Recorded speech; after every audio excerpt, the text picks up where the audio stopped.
Il s'agit d'une église catholique jésuite qui considère que, au fond, être un bon chrétien, c'est être investi dans l'espace public et dans la vie de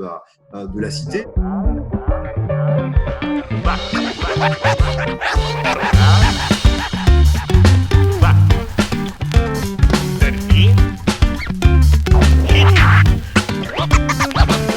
Et donc, cette église joue à la fois un rôle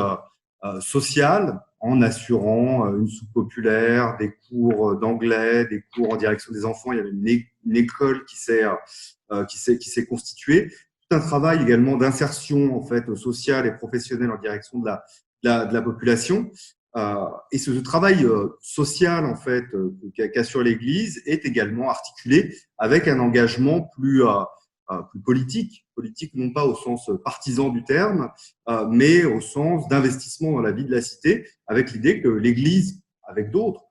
peut être un vecteur au fond d'amélioration des conditions de vie de ses fidèles, de ceux qui fréquentent cette église et qui participent à un certain nombre de campagnes au niveau local, municipal, voire à une échelle plus importante au niveau de la Californie, voire nationale, pour notamment améliorer les conditions d'accueil et de résidence des immigrés latinos et la condition de l'accès à des papiers, en particulier la régularisation légale de leur statut aux États-Unis est un enjeu tout à fait central. Donc, j'ai passé beaucoup de temps sur le terrain avec eux, que ce soit dans les espaces proprement religieux, à la messe ou dans les groupes de discussion qui animent la communauté religieuse, mais aussi dans le travail plus militant, de porte-à-porte, de manifestations, de pétitions qui les animent. Aux États-Unis, c'est une question qui se pose en réalité assez peu. Après, ça dépend très fortement des courants et des tendances. Donc là en l'occurrence, il s'agit d'une église catholique jésuite qui considère que, au fond, être un bon chrétien, c'est être investi dans l'espace public et dans la vie de la cité. Elle s'inscrit dans toute la tradition de la théologie de la libération qui a été très forte en Amérique latine, en particulier dans les années 70-80. Et donc, c'est pas quelque chose qui semble du tout contradictoire, bien au contraire avec la foi. C'est au contraire la continuation naturelle. Et bien souvent, notamment dans les groupes de parole qu'ils mettent en place, ils inscrivent cette philosophie-là dans les pas de l'évangile, de la parole de Jésus et de ses apôtres. Et donc, voilà, c'est tout à fait cohérent et ça s'inscrit dans une culture civique aux États-Unis où, de toute façon, les églises d'autres confessions, et notamment les protestants, ont historiquement joué un rôle important dans l'espace public. Et donc, mon argument n'est en aucun cas de dire que la religion serait en tant que telle vectrice nécessairement de progressisme ou de conservatisme social, mais que quelle que soit l'orientation qui est donnée, elle peut contribuer en tout cas à effectuer un travail d'éducation populaire, de conscientisation, comme disait Paulo Freire, aussi inspirateur de la théologie de la libération, voilà, contribuer au fond à susciter de l'engagement civique chez des gens qui étaient assez peu disposés. Voilà, moi, les gens que j'ai suivis dans ce quartier de Los Angeles, c'est des gens qui sont dans des situations sociales assez dramatiques. Moi, j'en parle de façon assez positive parce que ce qui s'y passe est assez beau, justement, face aux difficultés que sont la violence sociale ordinaire entre les gangs, les violences policières, une très grande pauvreté, un taux de chômage important.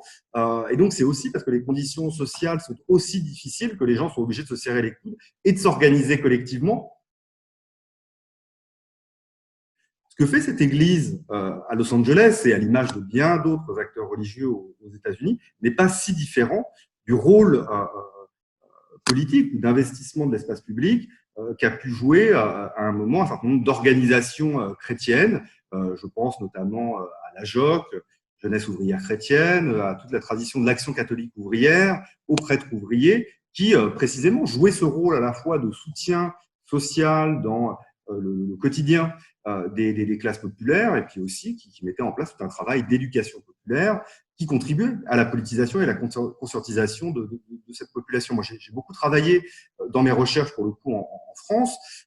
sur le Nord et la construction de la conscience de la classe ouvrière. Et de ce point de vue-là, en fait, en général, on a beaucoup tendance à insister sur le rôle des mouvements communistes, socialistes, du rôle du syndicalisme, qui est évidemment tout à fait fondamental, et à invisibiliser un peu le rôle de ces acteurs religieux, mais qui est en fait très fréquemment mentionné encore par des militants aujourd'hui. Moi, je fais beaucoup d'entretiens en fait avec des militants de quartiers populaires, notamment sur un de mes terrains en France, qui est la ville de Roubaix, où cette tradition en fait de l'action catholique a quand même pour partie décliné pour tout un tas de raisons. Mais aujourd'hui, des gens qui ont 40, 50, 60 ans, qui ne sont pas d'ailleurs investis spécifiquement dans les espaces de l'action catholique, mais dans la vie associative largement, ont été formés dans ces espaces, et en particulier à la JOC. Et donc, on voit bien qu'il y a une histoire française, très française, et tout à fait respectueuse de l'esprit et de la loi de 1905, d'investissement public des acteurs religieux.